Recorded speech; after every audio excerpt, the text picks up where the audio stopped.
guys! Welcome back to my channel, and before anything else, if you're new here, please click that subscribe button and let's get right into this video.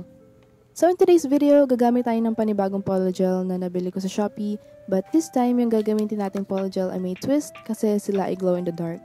Ito yung mga binili ko, tatlo siya with different colors at nabili ko siya for only 85 pesos each. Ilalagay ko sa description box below yung link for this product in case you're interested. So usually, sinaswatch ko yung mga bagong bili kong polygels to see the color when laid and cured, but this time, hindi ko muna yun gagawin para may pa-reveal sa dulo. Kasi since glow in the dark siya, nakaka-excite yung magiging resulta if mag-work ba, maliwanag or matingkad ba yung magiging resulta. Kaya nung nakita ko to sa Shopee, na-curious agad ako kasi nakaka-intriga yung concept na glow in the dark yung nails mo, kaya binili ko agad siya.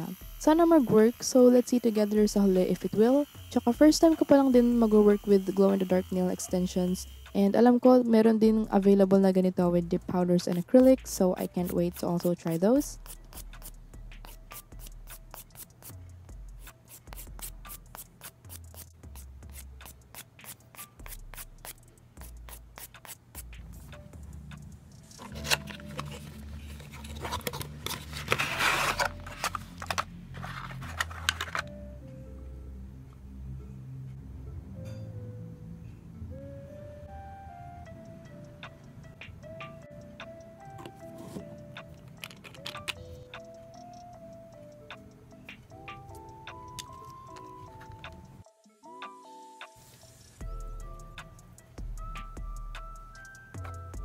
After all the prepping, maglalagay tayo ng base coat on all of the nails.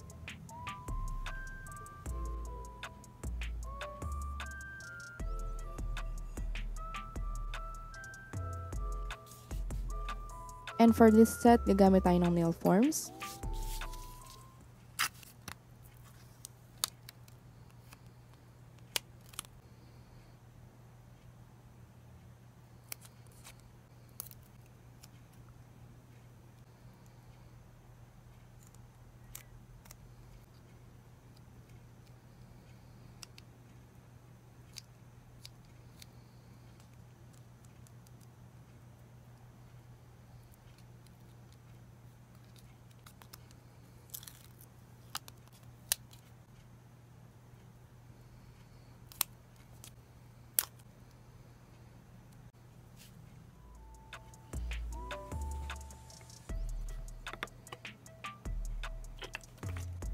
After putting on the forms, pwede na natin ilagay yung polygel, and for my middle finger, ito muna yung gagamitin ko, which is number 4.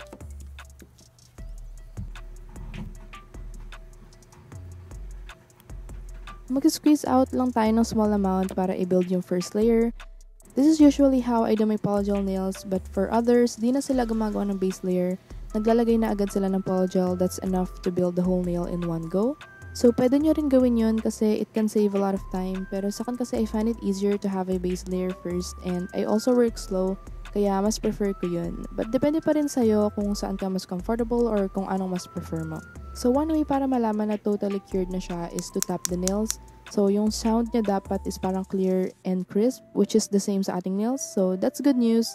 Kasi some problems sa polygel ay di siya nag-cure for 60 seconds or kahit ibabad mo siya sa lamp ng matagal. Kaya so far, okay sa akin tong polygel na to. For our pinky, gagamitin natin tong number 8, which is a purple color.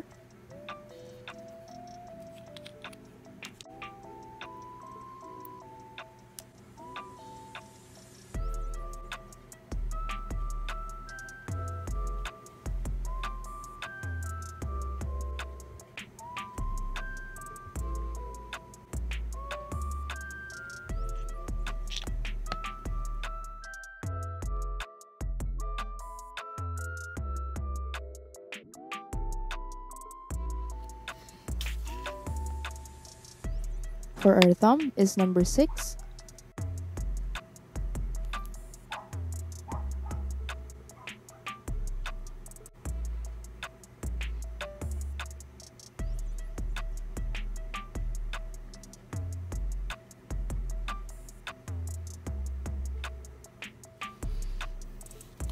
kapag gagawin ko na yung second layer, this time nakafocus na ako sa cuticle area and at the same time sa pag-shape ng nails. Importante rin kasi kung gaano kakapal yung gagawin mo para maiwasan siyang maputol. And if maayos yung pagkakashape mo sa nails, you'll have to do less filing. So dito pa lang mas maganda na inaayos na natin yung final shape ng polygel para di na tayo mahirapan mamaya sa filing. For our pointer finger, bala ko siyang gawan ng ombre nails. So gagamitin natin yung colors 4 and 6. Starting first on the upper color, maglalagay lang tayo ng small amount.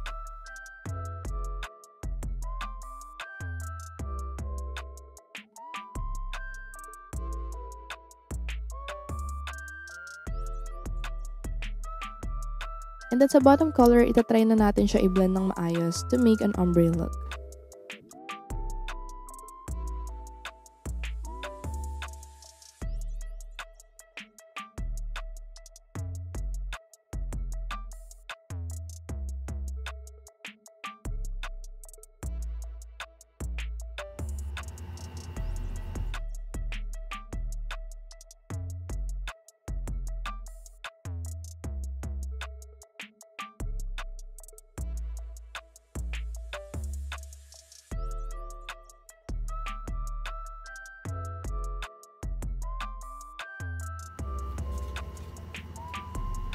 Ito na yung nails ko after malagyan lahat ng polygel. So, alisin muna natin yung forms para ma-file na natin siya.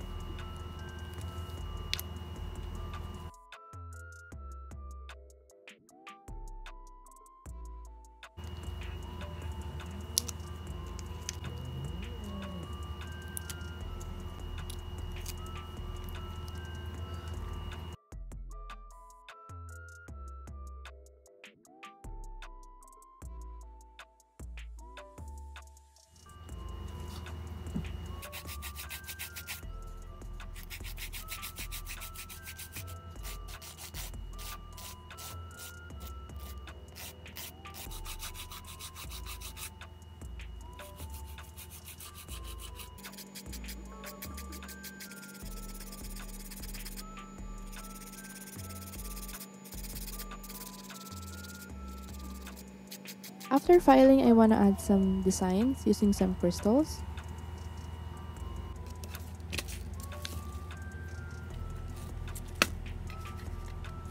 So first, mag-a-apply muna ako ng layer of clear builder gel and then mag-apply din tayo ng top coat. Before natin siya i-cure, i-place muna natin yung crystals.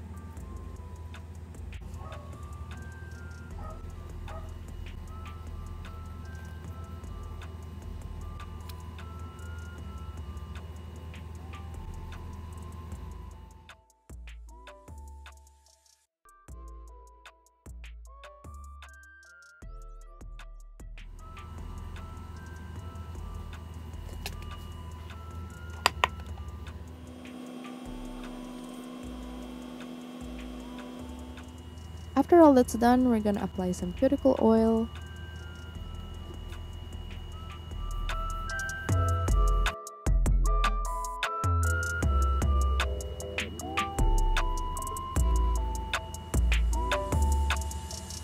So here's what it looks like, but I know you're all excited kung ano magiging itsura niya in the dark, so let's see.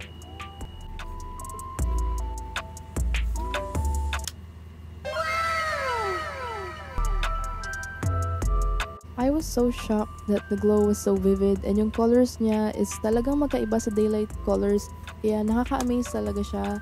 So here's from another angle and iniliba ko rin yung place para makita niyo yung shadow ng kamay ko. So overall, nire-recommend ko talaga tong polygel na to. Ang ganda ng colors niya, maski sa daylight, pati yung glow niya sa dark. Madali din siyang i-form, di siya ganun ka-sticky sa brush, at mura pa siya. Kaya if you're interested, check out the link below and sana ma-enjoy nyo rin using this product. So I hope you guys enjoyed this video. Don't forget to give this a thumbs up. Comment down below suggestions on what I should do next. Also follow me on Instagram at @thehappyfingers, and if you're new here, subscribe to my channel, turn on my post notifications, and I'll see you on the next one.